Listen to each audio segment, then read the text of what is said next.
अध्याय नंबर 4 द्विघात समीकरण के बहुत ही महत्वपूर्ण प्रश्न जो परीक्षा के लिए बहुत इंपॉर्टेंट है उनको हल करते हैं। तो यहाँ पर सवाल द्विघात समीकरण 2x² - 5x + 3 को गुणनखंड विधि से हल करते हैं, यानी उसके क्या निकालने मूल। तो यहाँ पर लिखेंगे द्विघात समीकरण 2x² 5x + 3 = 0। अब गुणनखंड विधि से करना है। तो गुणनखंड विधि होती क्या है कि हमेशा इस वाली संख्या और इस वाली संख्या को गुणा करके देखते हैं। 2 और 3 को गुणा करेंगे तो आ जाएंगे 6। अब इस 6 के ऐसे दो गुणनखंड करने, ऐसे दो टुकड़े करने हैं कि गुणा करने पर तो आ जाए 6 और उसी को जोड़े या घटाएं तब कितना आ जाए 5। तो इसके गुणनखंड हो जाएंगे कितने 2 और 3। अगर 2 को 3 से गुणा कर देंगे तो आ जाएंगे कितने 6 और 2 और माइनस और 3 को जोड़ेंगे तो कितना जाएगा माइनस का 5, क्योंकि कितना लाना है माइनस का 5 लाना है। तो अब इस वाली संख्या को यहाँ पर x लगा के 5 की जगह पर रख देंगे। तो लिखेंगे 2x² - 2x - 3x + 3 = 0 लिखना है। अब इस दो संख्याओं के समूह बनाएंगे, इसके भी समूह बना देंगे। इसमें से जो संख्या कॉमन आ रही है उसको कॉमन ले लेंगे, यानी इस संख्या के अंदर किस संख्या का भाग रहता है उसको बाहर निकाल लेंगे। तो 2 और 2 मिल रहे हैं और x में से एक x बाहर आ जाएगा, 2x बाहर आ जाएगा, 2 से 2 कट जाएगा, 2x की घात 2 में से एक x गया तो x बचेगा। 2x से 2x कितनी बार गया एक बार।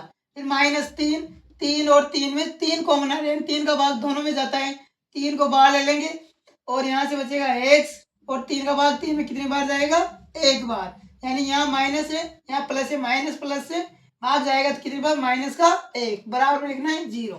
अब फिर इन पूरी समीकरण के अंदर से x - 1 कॉमन आ रहा है तो x - 1 को बाहर ले लेंगे, यहाँ से बचेंगे 2x - 3। अब हमें बराबर लिखना है 0, हमें निकालना है मूल। तो लिखेंगे यहाँ पर मूलों के लिए अब लिख देंगे दोनों मानों को 0 के बराबर रख लेते हैं। तो x - 1 बराबर हो जाएगा 0 और 2x - 3 बराबर हो जाएगा 0। इस माइनस को इधर भेजेंगे 0 की तरफ तो हो जाएगा क्या है माइनस का 1 प्लस का 1 हो जाएगा। इसलिए इसमें भी क्या करेंगे -3 इधर जाएंगे प्लस के 3 हो जाएंगे। यहाँ पर लिखेंगे 2x, 2 गुणा के अंदर है तो किस में चले जाएंगे भाग के अंदर। तो द्विघात समीकरण के दो मूल कौन कौन से आ गए 1 और 3/2। तो हमारा आंसर आ जाएगा ये। इसी प्रकार से हम क्वेश्चन नंबर 2 को जो परीक्षा लिए बहुत ही महत्वपूर्ण है उसको लेके देखते हैं। द्विघात समीकरण ये इसमें k का मान ज्ञात करना है, जिसके लिए शर्त क्या है दो मूल बराबर हो। तो यहाँ पर लिखेंगे पहले द्विघात समीकरण 2x² - kx + 3 बराबर क्या है 0। अब यहाँ पर शर्त दी हुई है कि दो मूल बराबर हो। यदि 3 शर्त दी हुई थी दो मूल बराबर होते हैं, तब कौन शर्त होती है दो मूल बराबर होते हैं तो होता है कि d बराबर क्या होता है 0 होता है। d बराबर 0 यानी d को बोलते हैं विविध कर।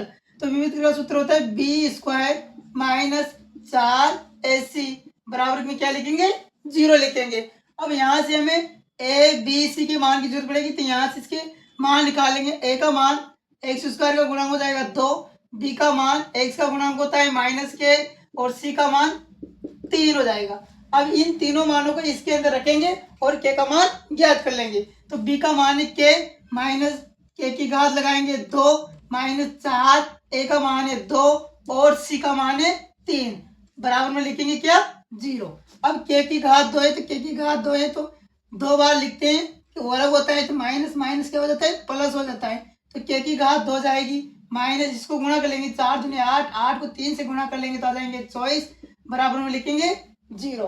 अब इस माइनस वाली संख्या का पक्षांतर कर देंगे, इस माइनस को 0 की तरफ भेजेंगे तो माइनस संख्या प्लस को जाएगी तो लिख देंगे k की घात 2 बराबर 24। अब यहाँ से घात 2 उठाएंगे तो संख्या अंडर रूट के अंदर चली जाएगी, यानी 24 का हमें वर्गमूल निकालना है। तो इसका गुणनखंड कर लेंगे पहले 24 का गुणनखंड करेंगे तो 2 का भाग देंगे 24 में जाएगा 12 बार, फिर 2 का भाग देंगे तो 12 में जाएगा 6 बार, फिर 2 का भाग देंगे तो कितने बार 3 बार। यहाँ पर लिखेंगे k बराबर यहाँ पर लिखेंगे k बराबर अंडर रूट 2 × 2 × 2 × 3। अब यहाँ से एक जोड़ा, इसमें से एक 2 को बाहर ले लेते हैं और यहाँ से इस और इस संख्या का जोड़ा नहीं बन रहा है तो इसको रूट के अंदर गुणा कर लेंगे। 2 को 3 से गुणा करेंगे तो आ जाएंगे 6, आगे प्लस माइनस लगा देंगे तो k का मान आएगा प्लस माइनस 2√6 आ जाएगा। यह आ जाएगा हमारा आंसर। ये प्रश्न भी परीक्षा में 2 नंबर का पूछा जाता है। अब क्वेश्चन नंबर 3 जो महत्वपूर्ण है उनको आगे लेके देखते हैं। सवाल 2 क्रमांक धनात्मक पूर्णांकों का गुणनफल 306 है, तो दोनों पूर्णांकों को ज्ञात कीजिए। तो हमें दोनों पूर्णांकों का गुणनफल कितना है? 306। दोनों दोनों पूर्णांकों का गुणनफल कितना है? 306 है। तो हमें यह पता नहीं है कि पहला पूर्णांक कितना होगा और दूसरा पूर्णांक कितना होगा, वो दोनों ही क्या करना है? ज्ञात करना है। तो हम मान लेंगे कि धनात्मक पूर्णांक लेने हैं, तो पूर्णांक क्या होते हैं धनात्मक? 1 2 3 4 होते हैं। तो अब जबकि पहला पूर्णांक भी पता नहीं है, तो पहले पूर्णांक को अगर x मानेंगे तो दूसरा पूर्णांक कितना हो जाएगा? x plus 1। क्यों होगा x प्लस 1? क्योंकि एक में एक जोड़ेंगे तभी दो अगला पूर्णांक आएगा, दो में एक जोड़ेंगे तभी तीन अगला पूर्णांक आएगा, यानी कि एक के अंदर में कितना जोड़ना पड़ेगा? एक जोड़ना पड़ेगा। इसलिए अगर एक को हमने x मान लिया तो अगला पूर्णांक कितना हो जाएगा? x प्लस 1 हो जाएगा। तो हम मान लेंगे, यहाँ पर लिखेंगे माना कि पहला धनात्मक पूर्णांक कितना हो जाएगा? x, और दूसरा धनात्मक पूर्णांक कितना हो जाएगा? x प्लस 1 हो जाएगा, क्योंकि एक में एक जोड़ेंगे तभी अगला पूर्णांक प्राप्त होगा, कितना? 2। यानी अगली संख्या कितनी प्राप्त होगी? 2।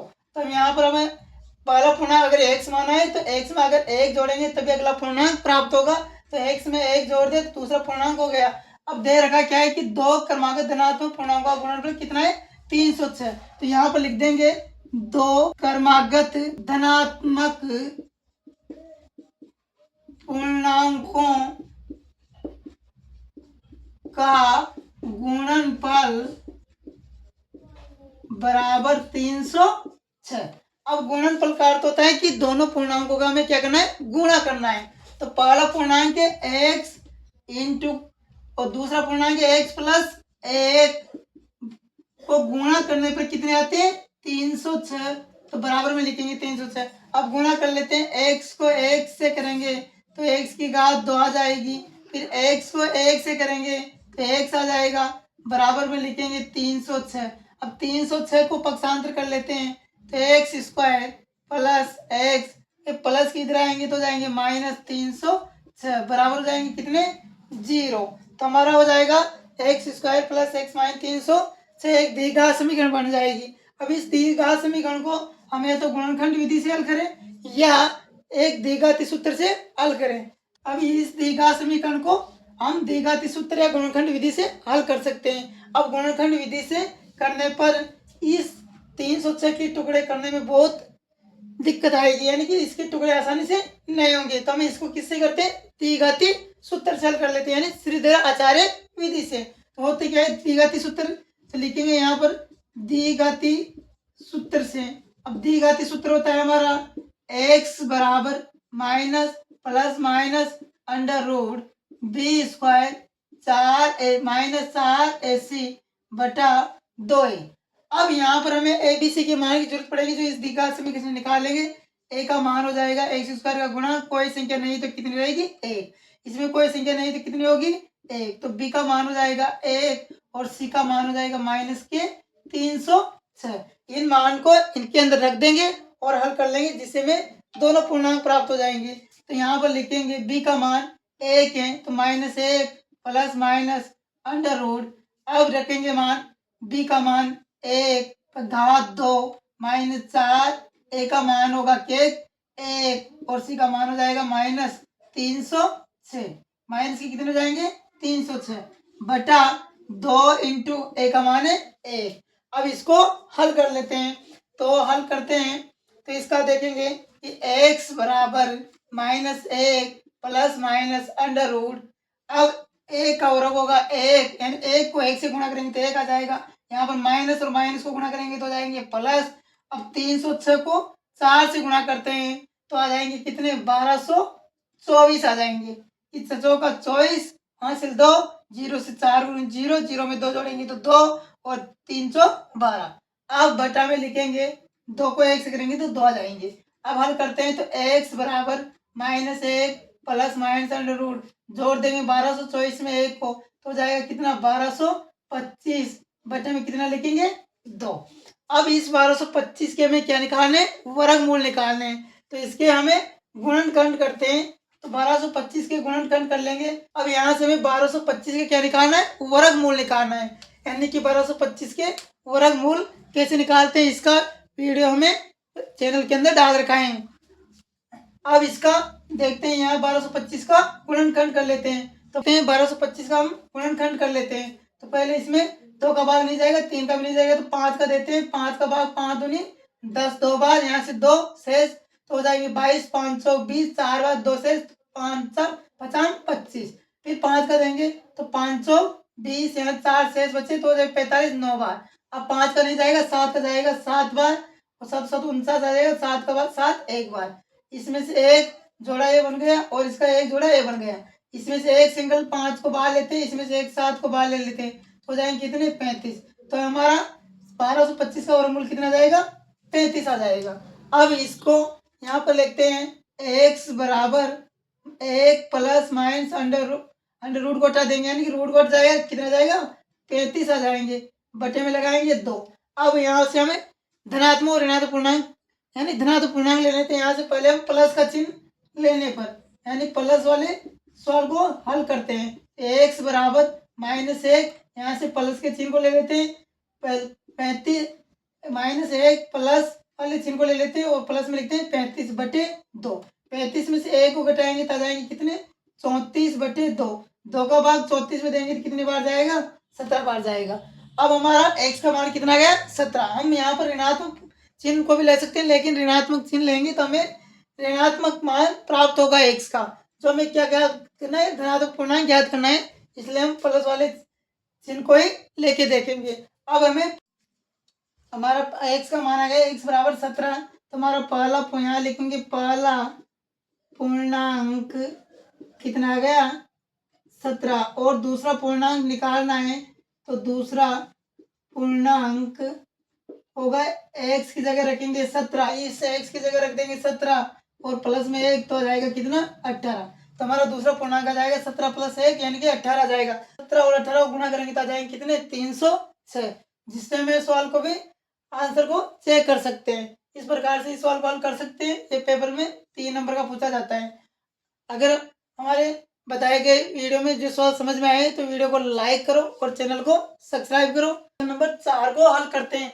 इसमें दो ऐसे क्रमागत विषम धनात्मक पूर्णांकों के वर्गों का योग 290 है। तो दोनों पूर्णांकों को ज्ञात कीजिए। जैसे इससे पहले वाला सवाल किया था वैसे इसको करना है। अब इसमें समझना है कि विषम धनात्मक पूर्णांक है, यानी पूर्णांक तो धनात्मक है लेकिन कौन से वाले, विषम। तो इसमें हमें पहला पूर्णांक तो x रहेगा, लेकिन दूसरा पूर्णांक कितना होगा उसको समझते हैं कि विषम संख्या होती है 1 3 5 7, ये वाली संख्या होती है। अब इनके बीच, इसके मध्य 1 और 3 के मध्य में कितने का अंतर होता है, 2 का। फिर इन दोनों के बीच में कितने का अंतर होता है, 2 का। तो अगर पहला पूर्णांक x मान लेते हैं तब दूसरा पूर्णांक कितना मानेंगे, क्योंकि 1 में अगर 2 को जोड़ेंगे तभी अगला पूर्णांक प्राप्त होगा, विषम पूर्णांक। अगर 3 में 2 जोड़ेंगे तभी अगला विषम पूर्णांक प्राप्त होगा, यानी कि इन दोनों के बीच में 2 का अंतर है। तो अगर पहला पूर्णांक 1 यानी कि 1 होता, 1 में 2 जोड़ते तब कितना था, 3, अगला विषम पूर्णांक था। इसी प्रकार अगर पहला पूर्णांक x मान लिया तो दोनों के बीच में 2 का अंतर है, तो दूसरा पूर्णांक हो जाएगा x प्लस 2। तो फिर यहाँ पर लिखेंगे कि माना कि पहला विषम धनात्मक पूर्णांक कितना मान लेंगे, x, और दूसरा विषम धनात्मक पूर्णांक कितना हो जाएगा, x प्लस 2, क्योंकि संख्या कौन सी है, विषम है, 2 का अंतर रहेगा। तो x पहला x होगा तो इसमें 2 जोड़ेंगे तभी अगला विषम धनात्मक पूर्णांक प्राप्त होगा। तो हमारा दूसरा विषम धनात्मक पूर्णांक हो जाएगा x प्लस 2। अब आगे दे रखा है कि क्रमागत का अर्थ होता है क्रमवार। अगर एक के बाद में कितना आएगा, 2। तो इसी प्रकार से एक विषम संख्या के बाद में कितनी आएगी, 3। ऐसे हमें 2 क्रमागत पूर्णांक ज्ञात करने हैं।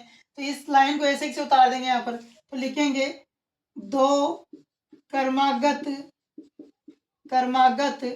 विषम धनात्मक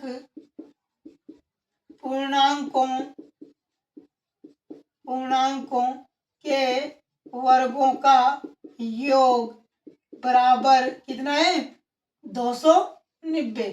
अब दोनों क्रमांक धनात्मक पूर्णांकों के वर्गों का योग करना है यानी कि जोड़ करना है। तो x और x प्लस 2 के वर्ग करेंगे, वर्ग करके क्या करेंगे जोड़ करेंगे यानी योग करेंगे।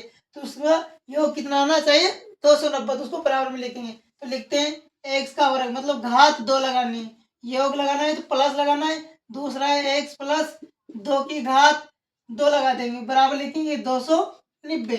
अब यहाँ पर x का वर्ग करेंगे यानी x की घात 2 है तो x की घात 2 को ऐसे से लिख लेते हैं। इसको हम सूत्र से बेल कर सकते हैं या इसको 2 बार लेके गुणा कर देते हैं।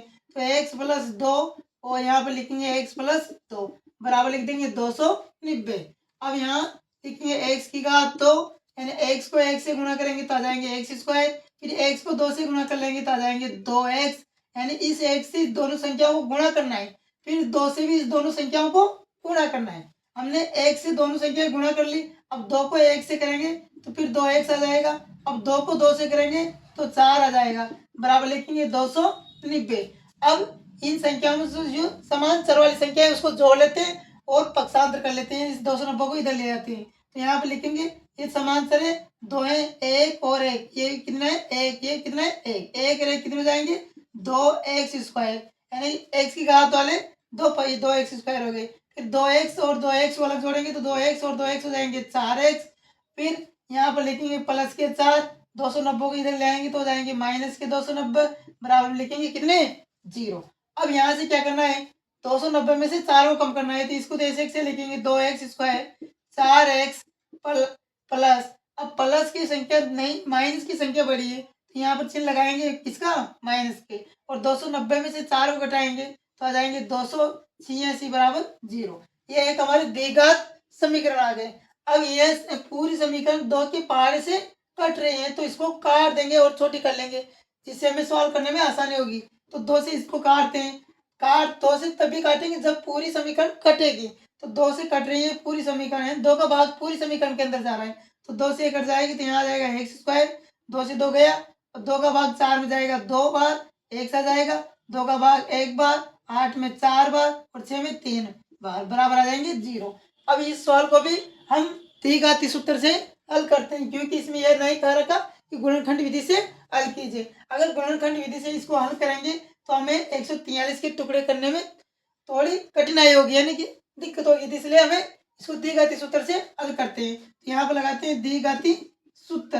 अब द्विघाती सूत्र क्या होता है जिसको दूसरा नाम है, अब द्विघाती सूत्र क्या होता है जिसका दूसरा नाम है श्रीधर आचार्य विधि यानी x बराबर minus plus minus under root B square minus 4ac बटे 2a। अब यहाँ से मान निकालेंगे एबीसी के, तो a का मान हो जाएगा 1, b का मान हो जाएगा 2 और c का मान हो जाएगा माइनस 143।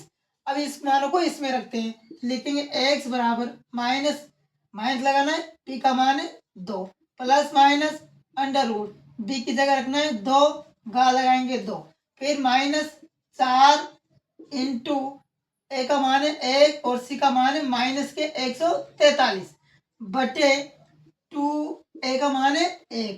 अब इसको हल कर लेते हैं, हल करते हैं तो देखते हैं कि 2 यहाँ पे लिखेंगे x बराबर minus 2 plus minus under root 2 का वर्ग होता है 2 को 2 से गुणा कर लेंगे तो आ जाएंगे 4, फिर यहाँ माइनस और माइनस को गुणा करेंगे तो हो जाएंगे प्लस, 143 को 4 से गुणा करते हैं तो आ जाएंगे 312 हासिल ए, 4 को 4 के 16, 16 1 17 हासिल ए, 4 को 1 से किया तो 4 में हासिल का 1 जोड़ेंगे तो जाएंगे 5 बटे में 2 को 1 से गुणा करेंगे तो आ जाएंगे 2। तो यहाँ पे लिखेंगे आगे माइनस 2 प्लस 572 में अगर 4 को जोड़ेंगे तो जाएंगे 576 बटे 2।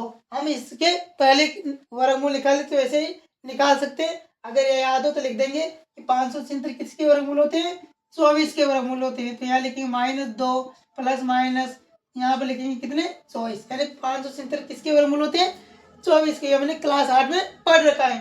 तो बटे 2 लिखते हैं। अब यहाँ से फिर पहले से प्लस का चिन्ह ले लेते हैं, प्लस का चिन्ह लेने पर तो यहाँ लिखेंगे x बराबर माइनस 2 प्लस 24 बटे 2। तो अब हल करेंगे तो x बराबर 24 में तो 2 जाएंगे तो बचेंगे कितने 22 बटे में लिखेंगे 2, 2 का भाग देंगे 2 एकम 2, 2 एकम 2, 11 बार। तो हमारा x का मान कितना है 11। हम यहाँ पर ऋणात्मक चिन्ह भी ले सकते हैं, लेकिन हमें धनात्मक विषम पूर्णांक याद करना है तो हमें धनात्मक मान की जरूरत पड़ेगी। ऋणात्मक मान को हम निरस्त मान लेते हैं। तो x का मान कितना आ गया 11, यानी कि हमारा पहला विषम धनात्मक पूर्णांक आ गया कितना 11। अब दूसरा विषम धनात्मक पूर्णांक निकालना है तो x की जगह 11 रखेंगे और 11 में 2 जोड़ देंगे तो अगला विषम धनात्मक पूर्णांक कितना जाएगा 13 जाएगा। तो अतः पहला विषम धनात्मक पूर्णांक यानी x का मान कितना आ गया 11, तो पहला हो जाएगा। अब दूसरा निकालना है तो लिखेंगे दूसरा विषम धनात्मक पूर्णांक कितना हो जाएगा x प्लस 2 था, x की जगह रखेंगे 11 प्लस 2 हो जाएंगे तो कितना हो जाएगा 13। तो ये हमारा आंसर आ जाएगा 13। अगर 11 और 13 के वर्ग करते हैं तो वर्ग को करके जोड़ते हैं तो हमारा आंसर आ जाएगा कितना 290, यानी जोड़ने पर आ जाएगा कितनी 290। तो इससे ये पता चल जाता है कि हमारा जो सवाल किया था वह सही है। तो उसके आंसर की जांच भी कर लेते हैं, उत्तर की जांच कर लेते हैं। 11 का वर्ग होता है 121 और 13 का होता है 169। दोनों को जोड़ेंगे तो 9 और 1 10, 6 2 8 और 1 से 9, 1 और 1 2 आ गए 290। तो जो सवाल हमने किया था वो सही था। अगर ये सवाल समझ में आए तो वीडियो को लाइक करना और चैनल को सब्सक्राइब जरूर कर लेना। ऐसे